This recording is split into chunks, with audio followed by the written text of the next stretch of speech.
बातचीत शुरू करते हैं। Partner and head of research invest PMS के अनिरुद्ध जी, नमस्कार। कार्यक्रम में स्वागत है आपका।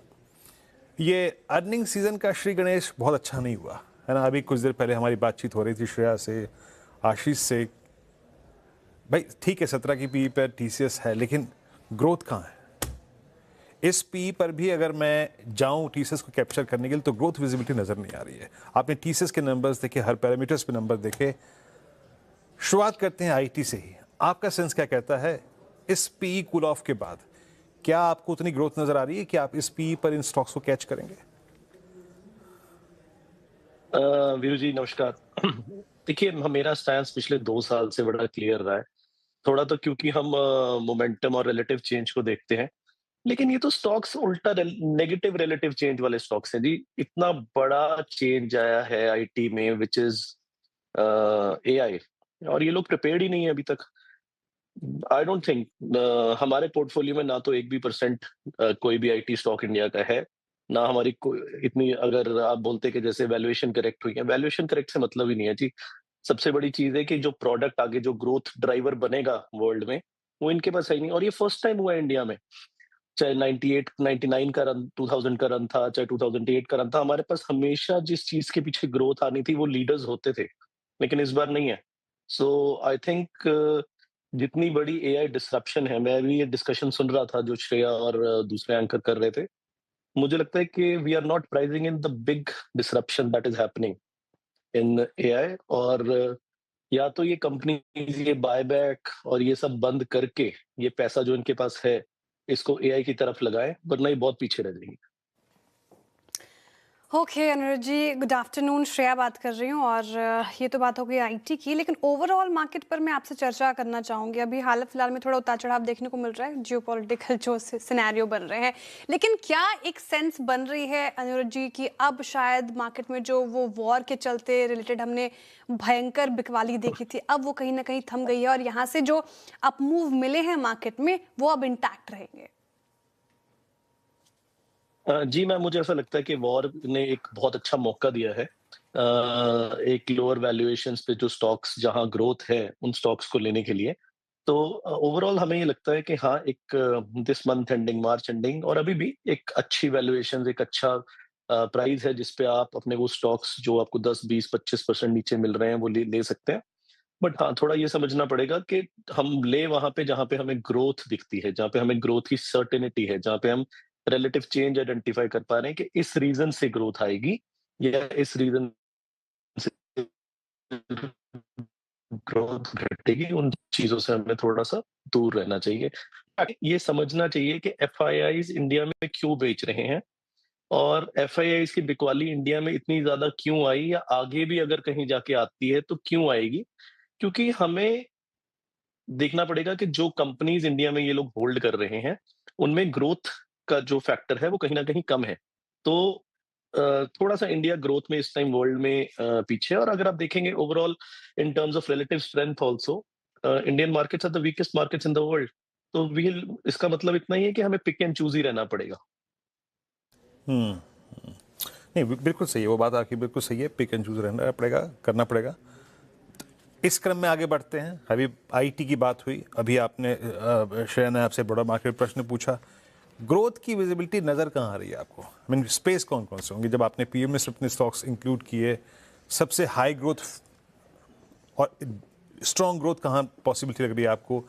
और जो आपके पीएमएस में इस वक्त सबसे ज़्यादा थ्रस्ट जनरेट करने की आपको लगता है कि गुंजाइश रखते हैं? देखिए सर, हमारा पोर्टफोलियो इस टाइम पे 5 से 6 सेक्टर्स में बटा हुआ है और एक हाई कंसंट्रेशन पोर्टफोलियो बना हुआ है। तो अगर हम देखें तो सबसे पहले तो देखिए, अगर पिछले साल से शुरू करते हैं, जीएसटी कट आए, इनकम टैक्स कट्स आए, वहां से गेम घूमी टुवर्ड्स कंजम्पशन। अब आपको पैसा बचा आपके पास, अब पैसा बचा तो आप उसका क्या करेंगे? या तो सेविंग करेंगे या करेंगे आप इन्वेस्टमेंट। तो अगर आप इन्वेस्टमेंट करते हैं तो जो अब जो पुराना एफडी कल्चर था, आई थिंक वो कहीं ना कहीं कोविड के बाद इंडियन इन्वेस्टर है जो, या इंडियन सेवर है वो, इक्विटी कल्चर में एंटर कर चुका है और एफडी कल्चर से दूर जा चुका है। This is a reality.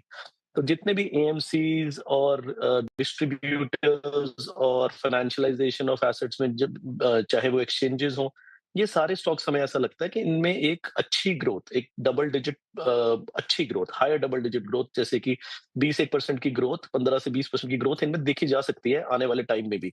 तो कहीं न कहीं हमें लगता है कि ये मार्केट के अच्छे स्टॉक्स में रहने चाहिए। दूसरा सेक्टर जो हमें अच्छा लगता है, हमें ये लगता है कि देखिए लेंडिंग की नई बुक्स कौन बना रहा है? तो ऑल दोज़ अगर आप इस क्वेश्चन को आंसर कर लेते हैं कि नई बुक्स कौन बना रहा है, रेदर देन कि 10 साल से बनाई हुई बुक्स पे हेवी कौन है, तो आपको कहीं न कहीं लेंडर्स में बहुत अच्छी ग्रोथ देखने को मिलेगी बिकॉज़ देखिए पब्लिक सेक्टर बैंक्स देखिए कितने अच्छे रिजल्ट्स आए पिछले क्वार्टर और आई एम वेरी श्योर कि इस क्वार्टर में भी बहुत ही अच्छे रिजल्ट्स इनके रह सकते हैं।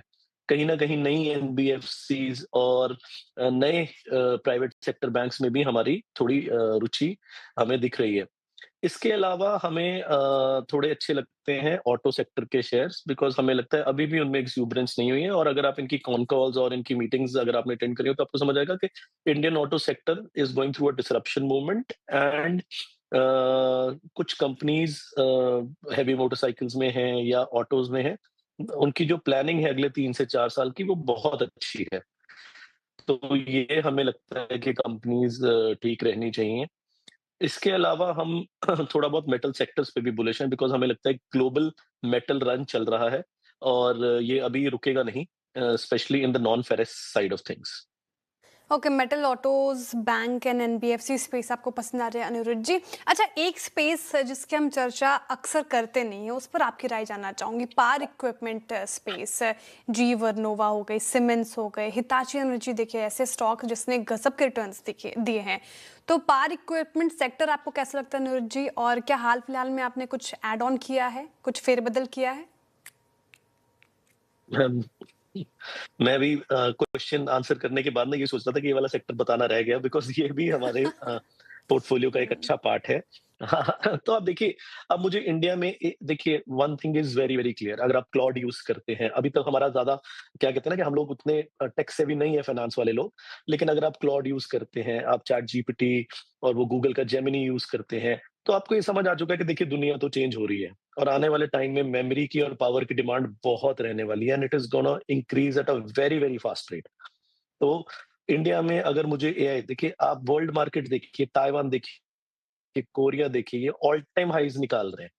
मतलब अगर हम 26,300 वाले हाई पहले तो इस रन में ये 70-70 75-75% ये पहले बढ़े हुए हैं। हम नीचे से मतलब अगर हम 21,800 से बोले तो हम 10% तेज हैं, ये 80% 70% तेज है। तो कहीं न कहीं एक बड़ा क्लियर दिख रहा है कि जो भी इकोनॉमीज़ या जो भी कंपनीज़ इस नए डिसरप्शन को जल्दी अडॉप्ट कर पा रही हैं, मार्केट उनको एक अच्छा प्राइस दे रहा है। तो अगर इंडिया में हमें एआई थीम खेलना है या इंडिया में हमें देखना है कि इस थीम में कौन सेक्टर्स बेनिफिट करेंगे तो उसमें ऑफ कोर्स ये जो एंसिलरीज हैं जो पावर एंसिलरीज हैं all these power equipment manufacturers they will do phenomenally well because आने वाले टाइम में everything and anything is gonna be operated out of power. Okay, एक दो प्रश्न और ले लेता हूँ यहाँ पर। आपने मेटल्स की बात करी, आई मीन कमोडिटीज़ में। मैं इस पे इनफैक्ट आ ही रहा था।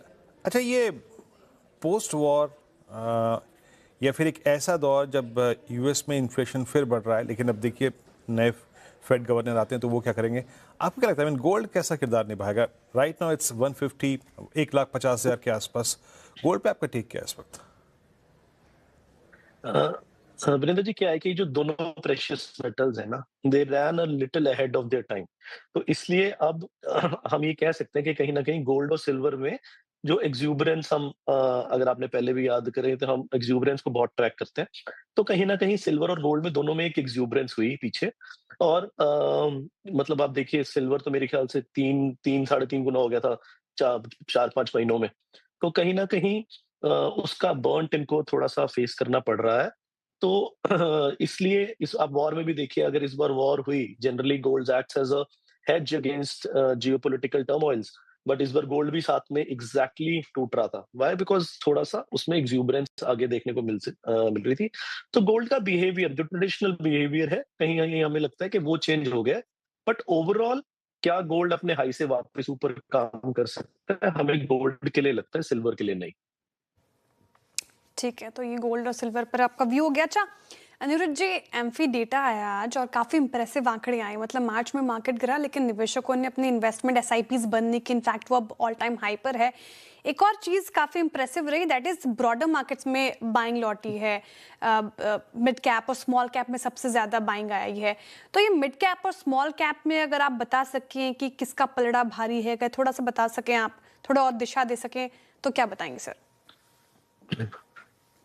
मैम, ये एक बहुत पॉजिटिव न्यूज़ है। देखिए 9 तारीख से ये फिनोमेना इन प्लेस है, जहाँ पे हमने देखा कि 9 तारीख 9th ऑफ मार्च से मिड कैप्स और स्मॉल कैप्स ने निफ्टी को आउट परफॉर्म करना शुरू कर दिया and that becomes a first signal कि मार्केट में ओवरऑल जो हेल्थ है वो ठीक है। निफ्टी को तोड़ के ओवरऑल फियर क्रिएट किया जा रहा है और एफआईआईज जो कि निफ्टी में ज्यादा बाय करते हैं, निफ्टी स्टॉक्स में ज्यादा बाय करते हैं, अब सेलिंग में वही बचे हैं और वो भी हमें लगता है कहीं ना कहीं एग्जॉस्ट हो रही है।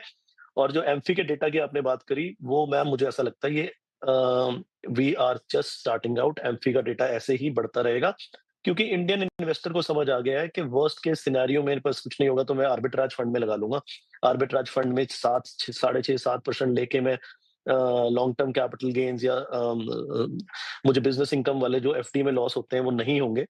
तो कहीं ना कहीं हमें ऐसा लगता है कि जैसे मैंने पहले भी बोला, we are very bullish on the financialization of assets, all these distributors and AMCs and stuff। तो हमें ऐसा लगता है कि इधर आने वाले टाइम में भी डेटा बढ़ के ही आएगा।